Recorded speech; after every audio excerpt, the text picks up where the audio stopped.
La macroestructura del sistema reproductor masculino va a estar dividido en genitales masculinos externos, donde está comprendido el pene, la uretra masculina, la porción peniana y el escroto. Los genitales masculinos internos comprenden el testículo, epidídimo, conducto deferente, cordón espermático, glándulas sexuales exocrinas accesorias, la vesícula seminal, la próstata, las glándulas de Cooper o bulbo-uretrales. Y tenemos que tener en cuenta que el testículo y el epidídimo se consideran genitales internos porque provienen de la cavidad abdominal y fueron desplazados hacia afuera, contenidos en la bolsa escrotal. Acá tenemos un esquema donde vamos a ver el genital masculino externo, el pene, la uretra, el cuerpo cavernoso, el cuerpo esponjoso, la bolsa escrotal que contiene al testículo con sus diferentes conductos que vamos a ir describiendo. El escroto va a estar formado por una serie de estructuras que cubren al testículo. El escroto entonces es parte del sistema genital externo, masculino externo, está formado por piel y va a tener una serie de una superficie con arrugas en una sola capa. Va a tener para ambos testículos, vamos a tener a cada lado una bolsa escrotal. Dentro de ella vamos a encontrar al dartos, que es una túnica muscular que va a estar compuesta por musculatura lisa y que va a formar dos cavidades, una a la derecha y otra a la izquierda.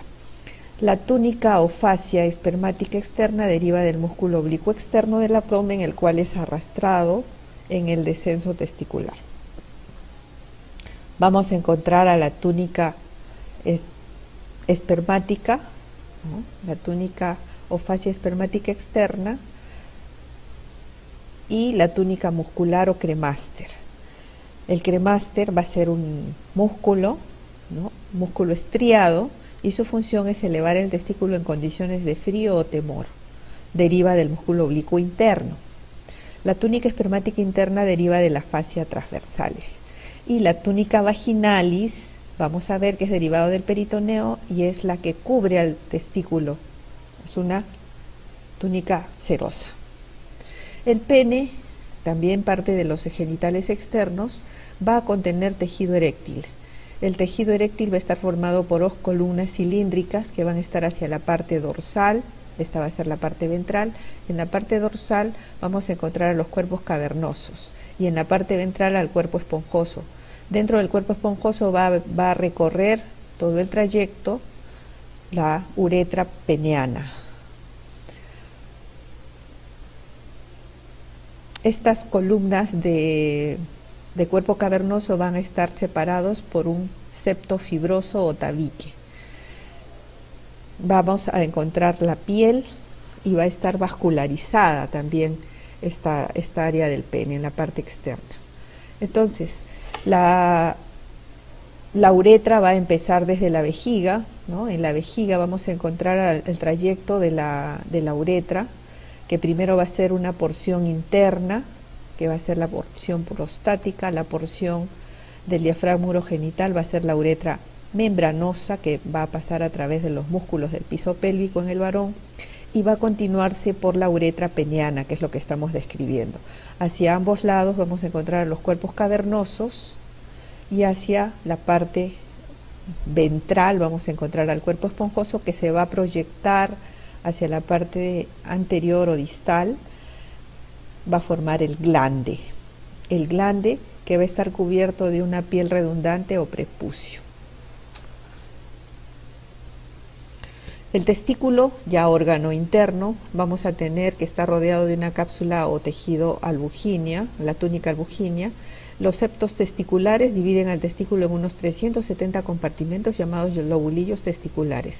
Un lobulillo testicular se compone de uno o varios túbulos seminíferos contorneados, en donde se van a multiplicar las células germinativas o espermatogonias, que mediante la meiosis se van a diferenciar en espermatozoides.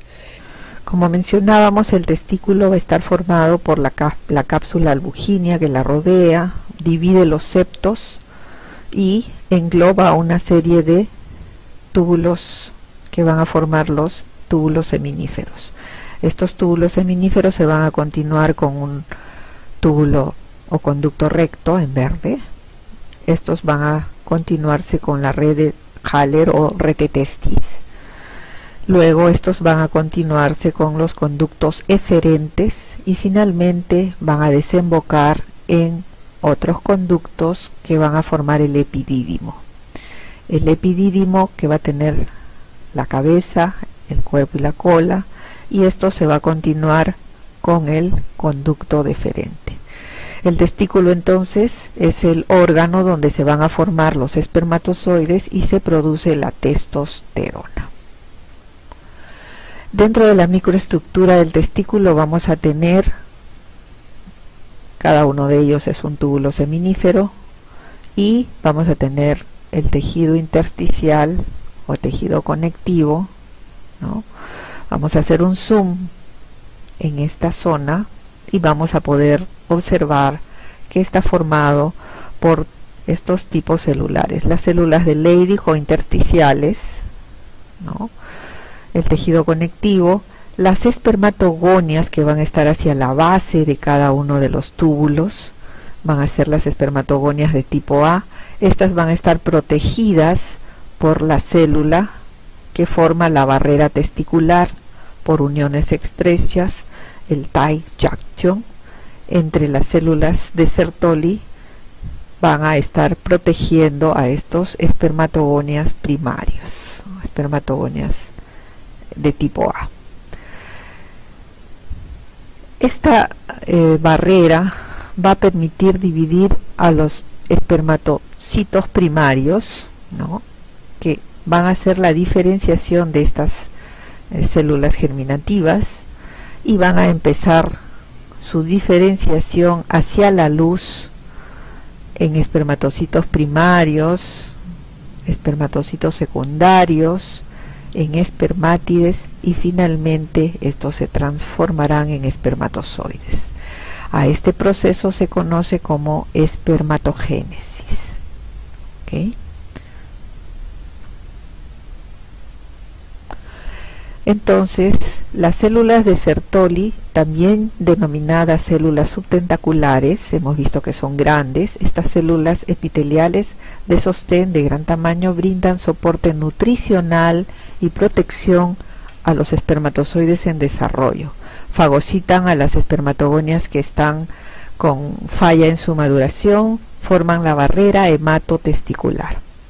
Secretan una hormona que se llama la hormona antimülleriana o HAM, la proteína fijadora de los andrógenos, el ABP, y la inhibina. Expresan receptores para FSH. La cara apical de las células de Sertoli está orientada hacia la luz del túbulo seminífero y la cara basal hacia la matriz del tejido conectivo. La cápsula de tejido conectivo denso, la luginia, va a estar continuada por los septos incompletos que van a dividir al testículo en 250 a 270 lóbulos. Cada lóbulo contiene 1 o 4 tubos seminíferos y tejido intersticial, donde vamos a encontrar a las células de Leydig. Cada túbulo seminífero mide de 30 a 80 centímetros de longitud y de 150 a 250 micras de diámetro. Por fuera se observan las células peritubulares con capacidad contráctil. Y acá tenemos un esquema de la microestructura donde vamos a ver que las células de Leydig se encuentran dispersas en la matriz del tejido conectivo y expresan receptores para la LH. Producen testosterona.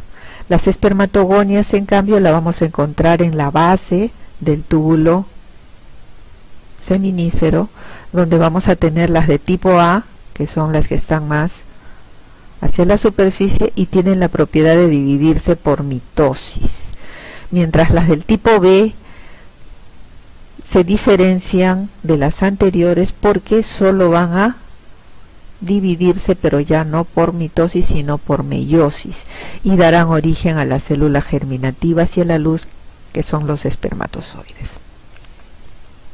Las células de Sertoli son las que se encuentran entre un grupo de células de espermatogonias y espermatocitos, y van a servir de soporte y nutrición.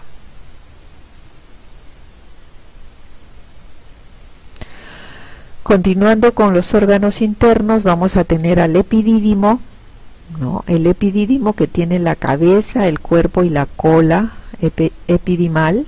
Como vemos acá, va a estar rodeado de del plexo pampiniforme, que es un sistema vascular, arterial y venoso. El epidídimo también es un largo conducto tortuoso en la cara posterior del testículo. Posee la cabeza, el cuerpo, que es posterior, y la cola, el polo inferior. Termina en el conducto deferente. ¿Para qué sirve? Su función principal es almacenar y permitir que maduren los espermatozoides, permitir que desarrollen su motilidad. Está constituido por epitelio cilíndrico pseudoestratificado ciliado y tienen una capa de músculo liso circular. Luego tenemos a la vesícula seminal, esto es en verde, ¿no? La vesícula seminal es responsable del 85% del volumen del fluido seminal. La luz es muy irregular en panal de abeja. Va a secretar un líquido amarillo viscoso que contiene fructuosa, fibrinógeno, prostaglandinas y vitamina C. El epitelio es cilíndrico alto, pseudoestratificado y contiene lipofucsina. Tiene capa muscular circular interna y longitudinal externa. Seguidamente tenemos a la glándula prostática, ¿no? La próstata, y acá la vemos en amarillo, ¿no? Amplificada en amarillo. Es una glándula del tamaño de una nuez que rodea al cuello de la vejiga y es la que conforma la primera porción de la uretra, la porción prostática, ¿no? La uretra prostática va a ser la primera porción uretral. La próstata consiste o está formada de glándulas ramificadas, túbulos acinares dentro de un estroma fibromuscular. Se va a dividir en 4 zonas: la zona de transición alrededor de la uretra, la zona central, el 20% alrededor de los conductos eyaculadores, la zona periférica y el estroma anterior fibromuscular que carece de glándulas. ¿Qué produce? Produce la secreción de ácido cítrico y enzimas proteolíticas.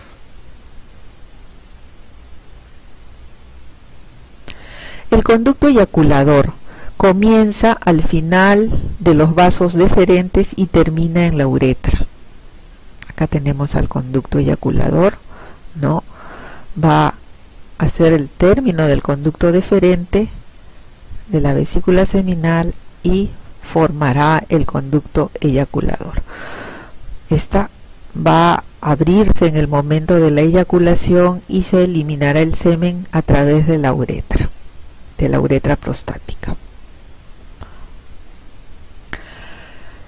La espermatogénesis. La espermatogénesis se origina en la pubertad bajo la influencia de las hormonas hipofisarias. Se dividen en 3 fases: la espermatogónica, mitosis de la espermatogonia hasta los espermatocitos primarios; la espermatocítica, de espermatocito a espermátide a través de 2 divisiones meióticas; y la espermiogénesis, de espermátide se transforma a espermatozoide.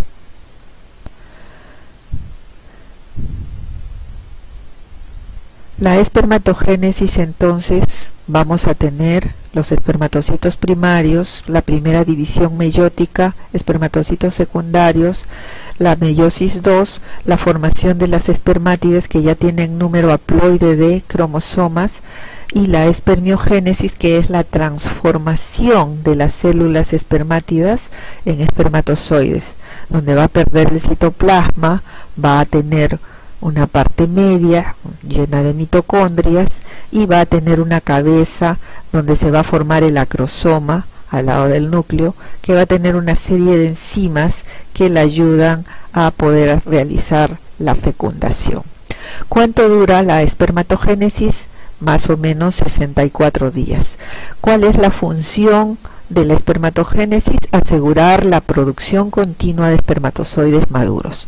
128 millones de espermatozoides se producen al día y es dependiente de la temperatura.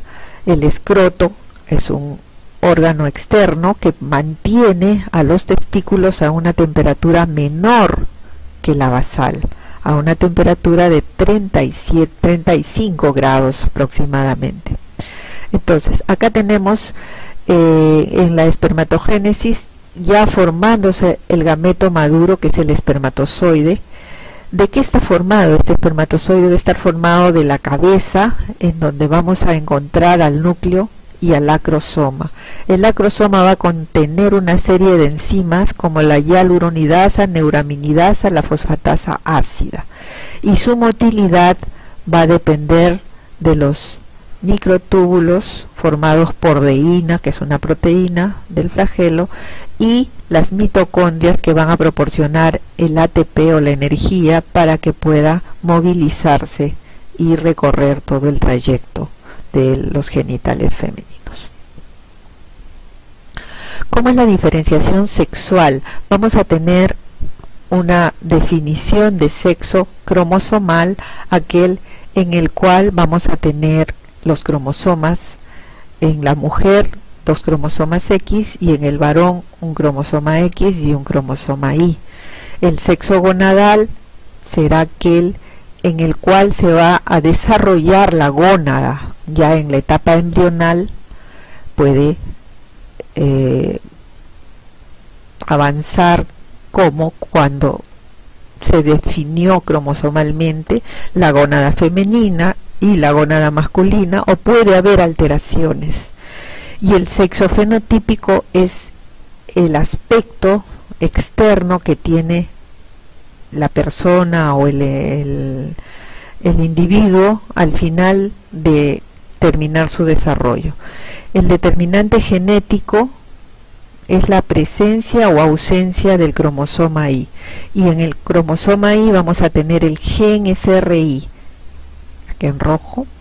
Es una proteína determinante de los testículos, factor determinante testicular o factor de transcripción. Es aquel que, si está presente en el brazo corto del cromosoma Y, permitirá el desarrollo del testículo en el feto o embrión masculino. Entonces vemos acá que la diferenciación o la determinación del sexo depende tanto de la madre como del padre. Ambos van a disociar sus células gonadales germinativas y van a formar en la mujer 2 células X, en el varón una con cromosoma X y otra con cromosoma Y, y al unirse darán origen ya sea a una mujer o a un varón. El desarrollo de las gónadas. El aparato reproductor deriva del mesodermo intermedio. Si bien el sexo del embrión es determinado genéticamente, en el momento de la fecundación, las gónadas solo se adquieren cuando los caracteres morfológicos masculinos o femeninos van a desarrollarse a partir de la 7ª semana. Antes de esto es imposible diferenciar la gónada masculina o femenina. En consecuencia se denomina gónada indiferenciada o primitiva. La gónada primitiva entonces la vamos a tener en la semana 6 y todo va a depender de la presencia o ausencia del gen SRY. Si está presente, a las 7 semanas van a migrar un grupo de células que van a corresponder a las gónadas y se diferenciarán para formar los testículos. Estos testículos o células van a producir andrógenos y la hormona antimülleriana y finalmente formarán los genitales masculinos. De la misma forma, en la mujer, si es que hay ausencia de este gen SRY, vamos a tener a la 9ª semana la formación del ovario y luego este estimulará a la formación de los genitales femeninos. En el varón vamos a tener que la gónada masculina o lo que va a ser el futuro testículo primero se va a encontrar a nivel abdominal. Existe un canal por el cual tiene que migrar, el canal inguinal, en el cual migra y va a ir descendiendo hasta salir a la bolsa escrotal. Los testículos descienden desde la cavidad abdominal hacia el saco escrotal. En cambio, los ovarios en la mujer van a descender solo hasta la cavidad pélvica. Los genitales internos van a desarrollarse desde un grupo de células que van a venir en parte del mesonefros y de un grupo de células que son las gónadas indiferenciadas. Estos van a recibir estímulos y formarán el conducto mesonéfrico, ¿no? El conducto mesonéfrico de Wolff, que darán origen a los genitales internos masculinos, dependiendo del gen, ¿no? Si tenemos el gen SRI positivo, vamos a tener el desarrollo de los conductos de Wolff. De lo contrario, si tenemos el desarrollo del conducto o ducto paramesonéfrico, va a haber desarrollo del conducto de Müller y se formarán los genitales internos femeninos. A partir del seno urogenital se formarán las partes de los genitales externos. Entonces, el conducto de Wolff mesonéfrico dará origen a los genitales masculinos como la vesícula seminal, el epidídimo, el conducto eyaculador, el conducto deferente. El conducto de Müller o paramesonéfrico dará origen a los genitales internos femeninos como las trompas, el útero y el tercio superior de vagina. Acá tenemos la gónada, ¿no? El conducto de Wolff en celeste. Este dará origen a las gónadas masculinas, ¿no? A los testículos y a los genitales internos masculinos por estímulo hormonal, la hormona antimülleriana y los andrógenos. En las mujeres o en el embrión femenino se va a dar la ausencia de hormona antimülleriana y la ausencia de andrógenos y se diferenciará hacia gónada femenina con órganos genitales internos femeninos como la trompa de falopio, el útero y la vagina. ¿Cómo se desarrolla los genitales masculinos? Los testículos van a secretar la hormona antimülleriana, como ya lo dijimos, a través de la célula de Sertoli, y las células de Leydig van a ser encargadas de la testosterona. La testosterona estimula el crecimiento y diferenciación de los conductos de Wolff, que se desarrollan formando el epidídimo, el conducto deferente, las vesículas seminales y los conductos eyaculadores. La hormona antimülleriana va a causar atrofia de los ductos müllerianos que originan los genitales femeninos. Entonces, al generar atrofia, va a inhibir la formación de los conductos müllerianos. Entonces, el desarrollo del sexual masculino va a depender del gen SRI. Acá tenemos la serie de locus donde podemos encontrar este gen. Se va a dar la diferenciación, se va a formar la gónada masculina, se va a diferenciar las células de Sertoli y las células de Leydig. Las de Sertoli producirán la hormona antimülleriana que inhibirá la diferenciación hacia la formación de genitales femeninos, y las células de Leydig, con la producción de la testosterona, provocarán el desarrollo de los genitales internos masculinos como el conducto deferente, la vesícula seminal y el epidídimo.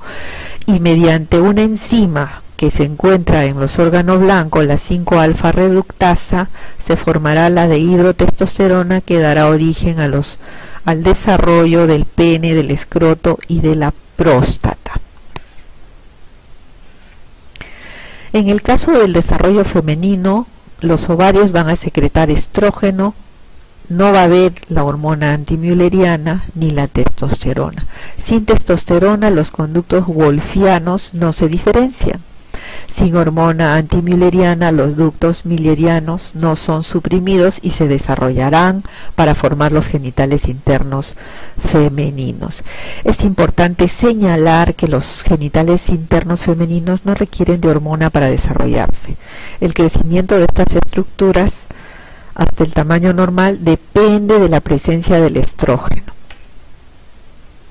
Aquí tenemos un embrión de 5 a 6 semanas donde vamos a tener la formación del conducto de Wolff, ¿no?, o mesonéfrico, y al costado en rosado tenemos el conducto paramesonéfrico mülleriano.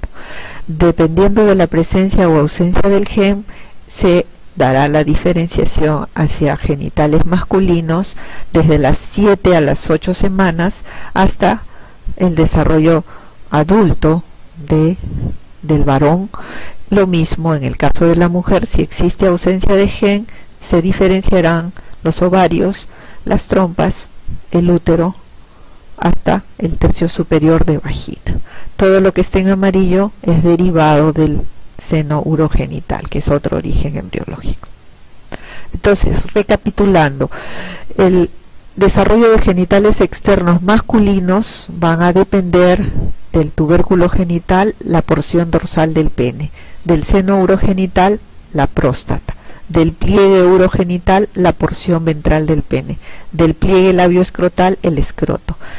En el homólogo femenino vamos a encontrar que el tubérculo genital originará el clítoris, el seno urogenital a los 2 tercios inferiores de la vagina, el pliegue urogenital a los labios menores y el pliegue labioescrotal a los labios mayores. El desarrollo de los genitales externos va a depender también de la presencia de hormonas. Las gónadas ya diferenciadas empezarán la producción de las hormonas que llegarán a permitir el desarrollo. El tubérculo genital, si lo estimulamos con dihidrotestosterona, se formará el pene. El seno urogenital, la próstata. Los pliegues urogenitales, la parte ventral del pene o la parte esponjosa. El pliegue labioescrotal, el escroto. Si es que fueran estimulados por estrógenos, darán origen el tubérculo genital al clítoris, que es el homólogo del pene en el varón, el seno urogenital a la vagina, el pliegue urogenital al labio menor y el pliegue labioescrotal al labio mayor. La próstata y los 2 tercios inferiores de la vagina son genitales externos cuyo desarrollo embriológico no depende de los conductos de Wolff o de Müller. ¿Cómo es la regulación testicular? La regulación testicular va a estar dada por el eje hipotálamo-hipófisis gonadal. En este caso vamos a tener que en el hipotálamo, ya sabemos esto, en las células parvocelulares, en el núcleo preóptico, se producirá la GnRH, que es una glucoproteína. Esta glucoproteína estimulará a la adenohipófisis, a las células gonadotrópicas para la producción de FSH y la producción de LH, que es la hormona folículo estimulante y la hormona luteinizante. Estas hormonas van a estimular, la FSH estimulará las células de Sertoli para la producción y nutrición de los espermatozoides en formación, y la LH estimulará la célula de Leydig para la producción de testosterona. Esta testosterona paracrinamente estimulará la célula de Sertoli en su función, quien también va a producir la inhibina, que es una hormona que va, como su nombre lo dice, a inhibir a las células de la hipófisis anterior por feedback negativo. La testosterona ejercerá efecto de feedback negativo de asa larga tanto en la hipófisis anterior como en el hipotálamo. Es importante remarcar que la GnRH es una hormona liberadora de gonadotrofina se sintetiza en el núcleo preóptico de forma pulsátil y se secreta a los vasos porta-hipofisarios.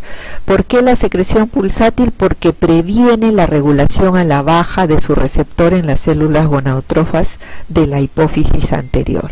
La FSH estimula la espermatogénesis y la función de las células de Sertoli, mientras que la LH estimulará la producción de testosterona por las células de Leydig. Ambas hormonas circulan libres en el plasma. ¿Cómo se da la regulación testicular? La regulación testicular, entonces, vamos a tenerla desde el hipotálamo, la producción de LH, la producción de FSH. La FSH estimula a las células de Sertoli. Las células de Sertoli van a nutrir a las células que van a diferenciarse en la espermatogénesis, van a producir la inhibina que inhibe a la hipófisis anterior, ¿no? Y la célula de Sertoli por vía paracrina refuerza la acción de la FSH para la espermatogénesis, también va a estimular la espermatogénesis. Mientras la LH va a ser estimulada o mejor dicho, va a estimular a las células de Leydig para la producción de testosterona que será liberada hacia los capilares, y estos van a estimular en forma paracrina a la espermatogénesis.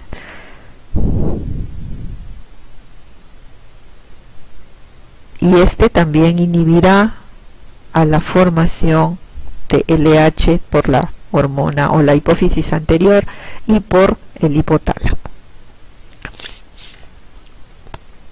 La secreción de LH y testosterona durante las etapas de la vida.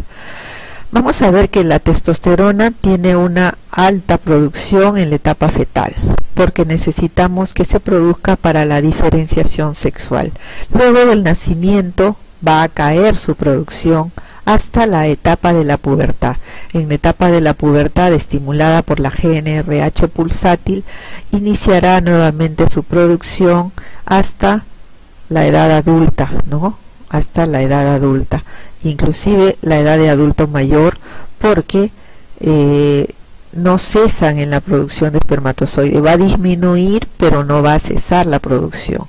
La LH igual va a estimular a estas células durante la etapa fetal y luego disminuye, y hay un silencio en la etapa de la infancia, en la etapa preescolar, escolar, hasta una elevación nuevamente en la etapa de la pubertad hasta la adultez.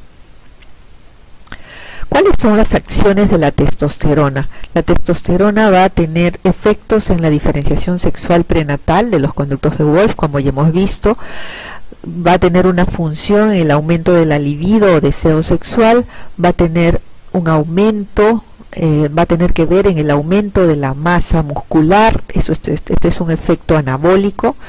Va a tener que ver en el desarrollo de los caracteres sexuales secundarios masculinos en la pubertad, como el crecimiento del pene, las vesículas seminales, el engrosamiento de la voz, desarrollo del vello púbico y axilar, entre otras. Es responsable del estirón puberal, es decir, el aumento de talla, ¿no?, hasta que se produzca el cierre epifisario. Refuerza los efectos de la espermatogénesis de la FSH en las células de Sertoli. Las acciones de la dehidrotestosterona: diferenciación sexual prenatal, el crecimiento o trofismo prostático, distribución masculina del vello corporal, calvicie, patrón masculino, alopecia areata, aumento de la actividad de las glándulas sebáceas y la síntesis de óxido nítrico sintasa en los tejidos penianos que tienen que ver con la erección. Terminamos la primera parte de la charla